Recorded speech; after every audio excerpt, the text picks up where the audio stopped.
عملاء مايكا جروب، اهلا ومرحبا بيكم معانا النهارده. زي ما وعدناكم، انتوا عارفين ان احنا كل منتجاتنا منتجات صديقه للبيئه 100%، وكمان منتجاتنا امنه على الصحه 100%. النهارده هنشوف الشغل العملي لصابون الاحجار وسائل التلميع الستون شاين. جاهزين؟ يلا بينا. يلا بينا بقى نقول الجزء العملي ونشوف قد ايه هو سهل ومش محتاج اي صعوبه. الاول بس قبل ما نشرح الجزء العملي لازم نشوف ايه المشاكل اللي موجوده في البلاطه اللي احنا بنصورها النهارده علشان خاطر نعرف النتيجه قبل وبعد. يلا نشوف. احنا عندنا البلاطه هنا في تغيير واضح قوي. لو بصينا ودققنا جنب ما بشاور كده اهو في تغيير في البلاطه، ماشي؟ في تغيير، في حاجات كده هنا هو مبين. كل التغيير ده هنبتدي الاول ننظف البلاطه قبل ما نلمعها بالستون شاين. هننضفها بالصابون النوفو بتاع الاحجار. يبقى صابون نوفو ده بينظف بس، بيجهز البلاطه بس، بيعدها، بيقول لها انا جاهز عشان استقبل المنتج اللي بعده. تمام؟ احنا بنجهز بس البلاطه دلوقتي، وبعد كده هنبتدي نحط الستون شاين. يلا بينا نشوف الاول الصابون.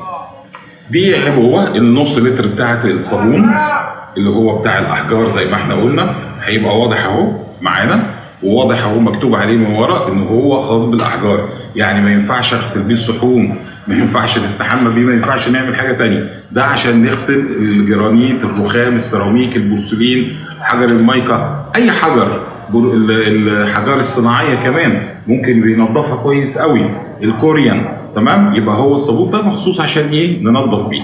احنا حطينا حبه في الكوبايه هنا وجهزناهم، وهنبتدي نشوف ايه اللي هيحصل في التغييره بتاعتنا لما نبتدي ننضفها. ادي طبعا التغييره اللي احنا بنشاور عليها تاني عشان تبقى واضحه قدامكم. وبعد ما ننضف هنشوف هيحصل ايه. احنا هناخد حبه من الصابون ونحطهم على البلاط بالمنظر ده. طبعا ما تنسوش ان كل ربع كيلو من الصابون بيدوب في 5 لتر ميه مش اكتر. لو انت عايز تزود بحد اقصى 7 لتر. تمام؟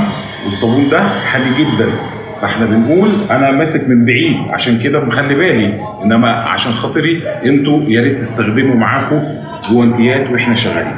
خلاص؟ اهو بنحط اهو الصابون بتاعنا على البلاطه عشان نشوف التغيير. نسيبه لمده 10 دقائق ونرجع نشوف ايه اللي حصل. انا هنا دلوقتي هحدد لكم بالقلم الفلوماستر المكان اللي احنا اشتغلنا فيه عشان تشوف الفرق جنبيه وتشوف الفرق اللي احنا عملناه. هتقول لي هتعلم بالقلم الفلوماستر؟ لا يا باشمهندس، هو القلم الفلوماستر بعد ما اتعلم هيطلع؟ طبعا احنا عندنا منتج اسمه ايه؟ فيكس ماكس. خلاص؟ ده لو حضرتك عندك تعليم بقلم فلوماستر، عندك علامات باي حاجه، عندك بقع وعايز تطلعها، عندك صدى، كلمنا وخد الفيكس ماكس، هيطلع معاك كل الحاجات دي بمنتهى السهوله. فانا هعلم ومش خايف لان عندي المنتج اللي هيشيل كل الحاجات دي. يلا نعلم.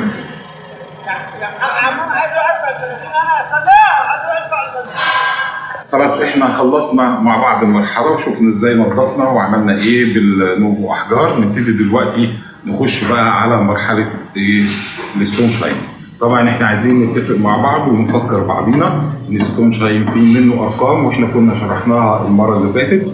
المره دي هنبتدي نشتغل عملي بقى ونشوف الدنيا فيها ايه.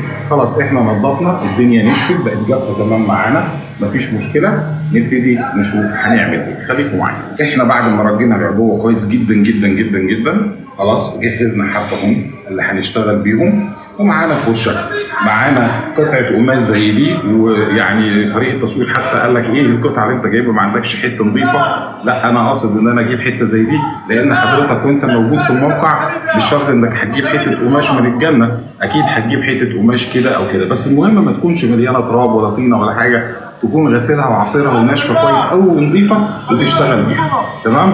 احنا بنحط كل الاحتمالات في الشغل، مش عايزين نبقى الدنيا معانا بنشتغل بشوكه وسكينه. احنا ما بنشتغلش بالشوكه والسكينه، ونقدر برضو نطلع شغل صح زي بتاع الشوكه والسكينه، بس نحرص ونخلي بالنا ونظبط الدنيا وننضفها. حطينا شويه من السائل بتاعنا بعد ما رجينا في الكوبايه زي ما حضراتكم شايفين اهو، وادي معانا الفرشه اهو. هنبتدي ندهن على المكان بتاعنا ونسقسق كويس.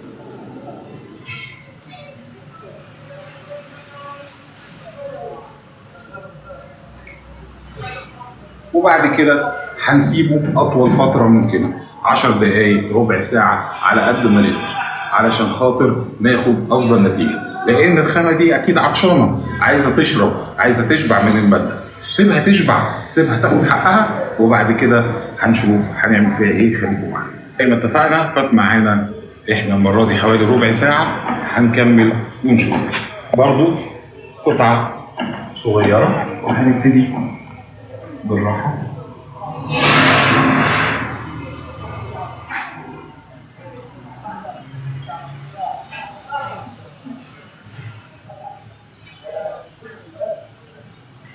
طبعا لو احنا معانا صاروخ ولباده، وده اللي هنشوفه لما نروح الورش والمصانع، هيفرق كتير. بس احنا عايزين نحط كل الاحتمالات معانا عشان نقدر نقول ان في جميع الظروف بنقدر نطلع نتيجه كويسه. خلونا بقى نعمل اختبار الفلاش. هو طبعا المفروض بنحط جهاز لمعه، بس جهاز اللمعه غالي جدا ومش هيبقى متوفر مع كل حد، فبنعمل اختبار بسيط وهو اختبار الفلاش بتاع الموبايل. بنجيب الموبايل، بنشغل الفلاش بتاعنا العادي خالص، تمام، ونيجي هنقرب. لو احنا نورنا بره، بص المنظر عامل ازاي. بص بقى لما نخش على الحته اللي احنا عملناها وشوف الضي هنا عامل ازاي.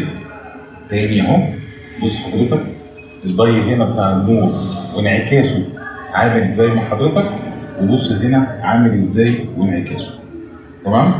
طبعا احنا اتفقنا ان اللمعه انواع. في عندنا اللمعه الشايني اللي هي بتبقى لمعه مفرقعه، ودي بتيجي نتيجه الورنيش.